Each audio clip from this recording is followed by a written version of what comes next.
Legend, did you have a birthday last week? Yes. And how old are you now? 6. You're 6? You're Yeah. sure you're not 60? I'm in 6. You're 6. Can we sing happy birthday to you? All right, here we go. Happy birthday to you. Happy birthday to you. Happy birthday, dear Legend. Happy birthday to you. Would you like the funny song now that I sing to you? Okay, it goes like this. Happy birthday to you. You live in the zoo. You look like a monkey, and you smell like one, two. Woo! Give my clap, everybody. You know, you guys are exhausting at this present time. And I'm assuming that's the goal. I'm assuming that you are thinking that you're going to do these things so much that you are going to try to somehow make us normalize that this behavior is normal. And I can promise you that it would never be normalized. And when this time come and pass, some of y'all are going to look absolutely insane. And I think that, to be honest, a lot of you don't even care because you are proud to be who you are. As a school teacher or someone that's working with children, you would look at a little black kid and decide to personalize the song to suggest that he is from a zoo and he looks like a monkey. Now, as a school teacher, you should know that that is going to make a large impact on the way the other students look at the two black kids in their school. And the reason that you sung that song specifically is because you wanted them to be able to identify the color of a monkey, that the color of a monkey looks like the brown kids in their classrooms. Notice how the two black kids immediately felt the impact of that song, and neither one of them laughed and neither one of them cheered for that song, whereas the white kids behind them laughed about that song because they knew exactly what she was insinuating, and it was giving them the impression that they are a little bit better than the little black boy that resembles a monkey. And when we think that racism is going to at some point ever go anywhere, absolutely not. Racism is taught. She was in her moment teaching little white kids that it's okay to call their classmates monkeys. And if you don't think racism is some form of mental illness, I don't know what to tell you. Because the only thing in that teacher's mind that separates that kid from the rest of his classroom is the simple fact that his complexion is darker. And if that is the only issue you have with that child, then you should be in a mental institution, not teaching children. And to those good white people, the fact that you guys would allow her to hide behind her camera and not have her name, her address, her LinkedIn profile, the school she worked for, all in the comment section, yet validating in her comment section about the fact that some of y'all have sung that song. And it was even more disheartening to see a black person suggest, oh, I've sung this song to my kid too. If you wanted to sing that song to your kid in the privacy of your home, then that is your business. But there should be no reason why you would fix your face and go underneath a white woman's post to intentionally try to be hurtful to a young black kid and to create some kind of rage bait or anger and validate that song. That is absolutely insane and fuckery. And this is the reason why white supremacy is as strong as it is today, because as long as you have black people to always validate this type of bullshit, they're going to continue to do it. And the fact that we're living in a time where accountability is lost, it is like, I don't know. I can't even put into words what I really want to say, because unlike white people, my freedom of speech can cause me consequences, especially if it can be insightful. But I have a lot of choice words. And I really genuinely believe for white women who behave like this, I think if y'all spent more time washing with a washcloth in between the crevice of your vagina and wash away all the bacteria infections that you have, I think if you spent more time focusing on bathing every day frequently, then maybe you'll be less hateful. That's the only thing I can imagine. I would assume that the infections that you have rolling from your vagina is somehow affecting your brain cells as well, because there would never be any reason on God-given earth that you would ever think to fix your face to personalize a monkey song to a little black kid, especially during these times. Some of y'all literally need to be in a concentration camp and gas, because at this present time, literally the world should be exterminating you. I'm telling you, it's so hard. It's so hard not to become prejudiced today, because you really just don't know who the good ones are. Because I just really don't believe that. I feel like all the things that we're seeing right now, there are family members that are coming on this platform and using their platform to give TED Talks about how what's happening in the world is so wrong. However, they're still hiding those family members. They're still hiding those so-called ICE agents. They're still hiding this teacher who would literally film this little black kid calling him a monkey and not tell who they are. So I just genuinely do not believe there are good white folks and that there are real allies, because we saw what happened when Charlie Kirk passed away. The same people that was good white people came on this platform crying, driving 13 hours away from a home that they're not even rounded by, getting first that they don't even live where 13 hours away where they don't even live, sitting front row seats basically at a Charlie Kirk Klan rally, and suggesting that they have different beliefs, but he still was somebody that, lost his life in public. As if there's not so many videos of black people losing their life in public. Most recently, Sonia Massey, literally in cold blood.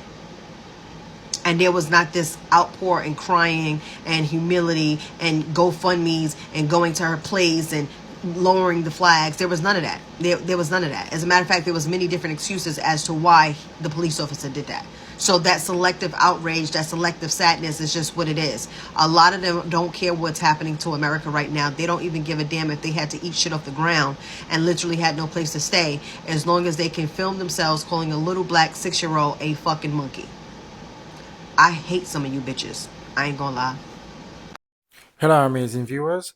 Welcome back to my channel. My name is Sandavas, and in today's edition, we'll be talking about the scenario of white adults intimidating black kids. If it's your first time of coming into my channel, please do not forget to subscribe, like, share, turn on the notification bell, and also drop your comments in the comment section.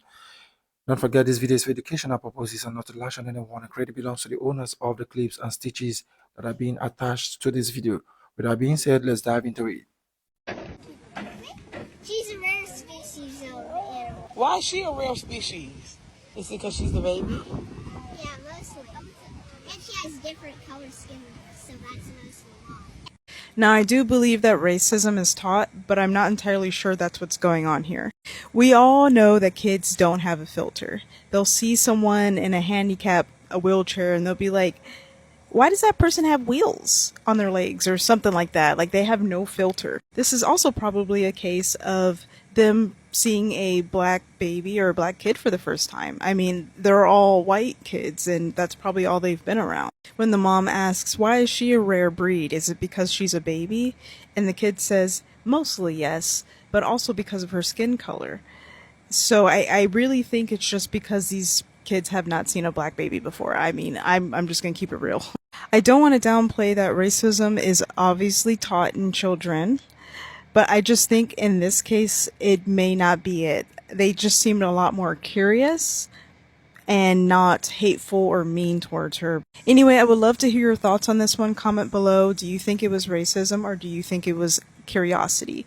Follow me and maybe we can spread more love together. After he tried to hit me for the third time, So an 8-year-old kid? You're defending yourself to an 8-year-old kid?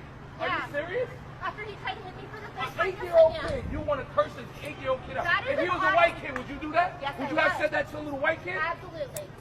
Absolutely. Where do you get this? Where do kids get this barbaric information from that you can come in my community and talk to our kids like that? Right? Because he's riding a motorcycle, a toy. He's riding a toy in your community, right? Where do they ride bikes at? On the street. Okay, but guess what? This is our community. This is their playground. You're You understand? implying This that is I'm their not a part of this playground. community, and that's rude. Excuse me? You're implying that I'm not a part of this Yeah, community. y'all came in here on the gentrification. This is where we born and raised all our life. This is our backyard. We don't have Your backyard. neighborhood. I started spending money in your community. I started supporting your community. I am sorry that What you do and money I have to do with character? What do money have to do with character? That's an 8-year-old kid. If his mother was here, y'all would be fighting, and you threatening her child. your son incredibly poor character, and now that he threatened a woman 3 times, How? and the third How time, did he threaten you? do you think that a child can't get hurt on that bike or How injure did he another threaten person? you? How did he threaten you By though? going next to me on the sidewalk at a fast speed without any disregard for what He deliberately did that. He deliberately did that. 3 times. How? How? As I just said, carrying around the block without looking what he's doing, without seeing how fast people are walking next to him, without seeing how close they are. You know what's sad? In a different day and time, things would There has to be a special place in hell for racist white women who racially attack and traumatize black children. I mean, a special place in hell where they burn ever so slowly for eternity. Meet Shiloh Hendricks, a white woman on a playground who called a 5-year-old black autistic child a nigger, not once, but multiple times. And when she gets confronted, the Karengitis of this woman proceeds to say the N-word over and over again and against the black man who confronts her. To add insult to injury, she sets up a GoFundMe asking for help to protect my family and has so far made 6 figures. The caucasity that white women get paid to be racist. Call him a nigger, the child? Did you call the child the nigger word? It is my own business. You call him a nigger? She's disgusting. Okay, why don't you have the boss to say it right now again? Fuck you, nigger. Okay. Oh, what a racist. All right, that's what you say. The Karengitis of this woman. Look at her. With confidence. Nobody dig into your shit. A little fucking kid just did, you dumbass. That He's little a child. You call him a nigger? The little child? Oh my God. Are you about to hit him? You chase him here? You chased him to hit him? Son, stop. So that gives you the right to call the child, 5-year-old, a nigger, the N-word. If that's what he's gonna act That's like. what That's you're what's going to gonna call him. act like? What an You know, that's a hate evil speech. witch. And you can be recorded for that. I don't give a shit. Oh, see how confident white people are in Okay, their we'll see racism? about that, what the internet has to say about you. I kid you not. Look at how much she's made so far. Only white women get away with this kind of evil. Please note how she describes this 5-year-old black child on her fundraising page. She says, I recently had a kid steal from my 18-month-old son's diaper bag at the back. She used the word steal. She immediately applied criminality to this 5-year-old black child. That's what she saw. She saw a thief. And then she goes, I called the kid out for what he was. So she sees a black child and she sees a nigger. That's what she's saying. Not only has she applied criminality to this 5-year-old child, she's also adultified him as a criminal. She goes on to say, another man who we recently found that has a history with law enforcement proceeded to record me. So a black man confronts her, as you saw in the video, and she immediately digs up the story about him being a criminal. This is what it looks like when they see us. They see criminals. They see niggers. That is what she's saying. Let me tell you what needs to happen to Charlotte Hendricks. She should be criminally prosecuted to the fullest extent of the law for a racially motivated attack and jailed. Yes, do not talk to me about her having 2 young kids, because she had no problem being a full-blown racist in front of her child, teaching that child to be racist. And then the family of the young black boy should sue her in civil court and take her for every penny she makes in this GoFundMe. A very beautiful black girl, okay? Okay? You have the most beautiful skin, okay? Okay? You heard that, Sammy? But why do people think black lives don't matter? Why do some people hate on black people? Because you guys too beautiful, that's why. There's a lot that black lives They're matter. jealous. Yeah, black lives matter, of I course. know, but people don't care. Yuri, a lot of people care, actually. It's just some people don't. Most people know this. Most people care. But there's a few bad apples, okay? And those bad apples are in the minority. You understand? Do you understand? Why do people hate on black people? It's ignorance. That's only. They're ignorant. They don't know any better. And unfortunately, a lot of it comes from their own upbringing. Like, they learn from their parents who are dumb idiots, and then they grow up being dumb idiots too. And then they have a kid and they raise their kid to be dumb idiots too. But it's changing though. Things are a lot better now than they used to be. And it's not done. We're not where we need to be, certainly. But with your generation, it's getting better and better and better. You have to be strong and not weak. You understand? So Black Lives Matter is a movement made from strong people. And not just black people. There are white people who support Black Lives Matter, yellow people, brown people, all kinds of colored people. It's not just black people fighting for Black Lives Matter. Everybody fighting for Black Lives Matter. You understand? So don't look at it as a racial this. There's most people are in support. You understand? Most people are good. The scenario of white adults intimidating black kids and a white teacher calling a black child a monkey in front of classmates on his birthday is not just inappropriate. It is a direct act of racism. It is a psychological violence and educational harm. This is blatant racism and dehumanization. So calling a black child a monkey is one of the oldest racist slurs that is rooted in the history of slavery and colonialism. It is dehumanizing language, and it implies that the child is less than human. For this to happen in the classroom by a teacher intensifies the harm because the abuser holds institutional power. A school is supposed to be a place that is a safe, neutral ground for learning and emotional growth. So when intimidation or racist insult occurs, that safe space collapses. The child learns fear instead of knowledge, humiliation instead of confidence.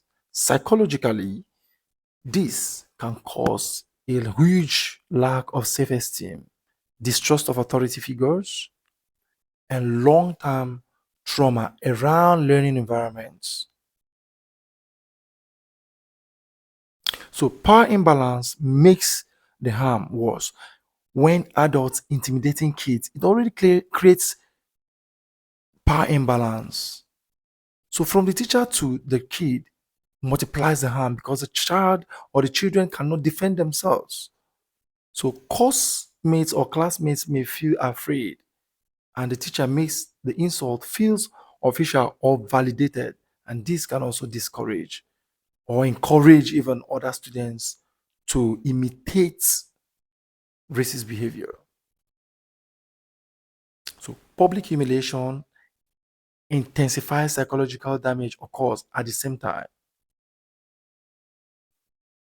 So during this, when a child do this in front of a child, in front of his classmate or classmates, causes a huge damage of social identity, brings down self-image on a day that is meant for celebration, and is a possible bullying or teasing afterwards.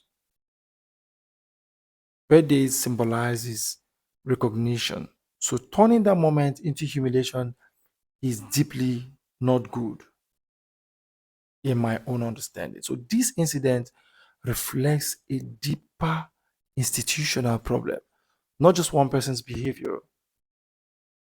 Schools must investigate immediately, discipline the staff, provide counseling to the affected child, and educate the students as well as the teachers on anti-racism, establish protective systems to prevent future incidents of such, also allowing such behavior, create a culture where black children are unsafe. So the impact of this on other black kids is that when other black kids witness such incidents, even indirectly, they internalize fear. They have this idea that the authority is not going to protect them. They believe that racism is tolerated, and this affects academic engagement of the kids, even their behavior, including long-term trust in the society. And this takes us to moral, legal, and ethical implications. Depending on the jurisdiction, the teacher's action may qualify as discriminatory. It may qualify as harassment, emotional abuse, the violation of child's protection laws. And no educational code permits such racial laws, so there should be need for immediate support for the child. The impacted child needs emotional reassurance, needs psychological support, validation from others, and corrective measures from authorities. Without this, the damage may linger for donkey years. So let me have your thoughts about this very incident. Drop your comments in the comment section. And if it's your first time of coming to my channel, please do not forget to share, like, subscribe as well to my channel, turn on your notification bell, and also know that this video is not to lash on anyone. We are only trying to put things in place. It's for educational purposes and not to talk down on anyone. Credit belongs to the owners of the clips and stitches that are being attached to this video. With that being said, I say peace and love. Bye for now. Until my next one.